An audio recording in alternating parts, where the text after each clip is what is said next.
ப்ரெக்னென்சியில் எப்படி தூங்கணும் இந்த டவுட் நிறைய பேருக்கு இருக்குது. நான் சொல்கிறேன், நோட் பண்ணிக்கோங்க. ஸோ ஃபர்ஸ்ட் 3 months ஆஃப் ப்ரெக்னென்சியில் கர்ப்பப்பை ரொம்ப சின்னதாக தான் இருக்கும், இடுப்பு எலும்புக்கு உள்ளே இருக்கும். அப்போ எப்படி தூங்கினாலும் பிரச்சனை கிடையாது.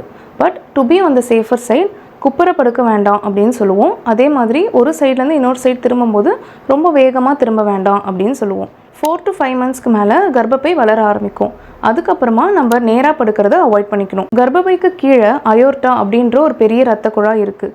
நம்ம நேராக படுக்கும்போது கர்ப்பப்பையோட வெயிட் அந்த ரத்த குழாய் மேலே அழுத்துறதுனால பேபிக்கு போகிற பிளட் ஃப்ளோ கம்மியாகலாம். இது மோஸ்ட்லி 8th monthக்கு மேலே தான் ரொம்ப காமன். பட் ஒரு 5 to 6 monthsலேருந்தே நம்ம ஒரு சைடுக்கு படுக்க ஆரம்பிச்சிட்டோம் அப்படின்னா ஆஃப்டர் 8th month நம்மளுக்கு கம்ஃபர்டபுளாக இருக்கும். எந்த சைடு வேணாலும் படுக்கலாம், ப்ரிஃபரபிளி லெஃப்ட் சைடு. அதே மாதிரி எழுந்துக்கும் போதும் கையை சப்போர்ட் பண்ணி தான் எழுந்துக்கணும், அப்படியே எழுந்துக்கக்கூடாது.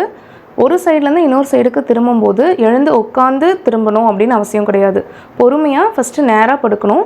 ஒரு 2 seconds வெயிட் பண்ணிவிட்டு அதுக்கப்புறமா இன்னொரு சைடு திரும்பிக்கலாம்.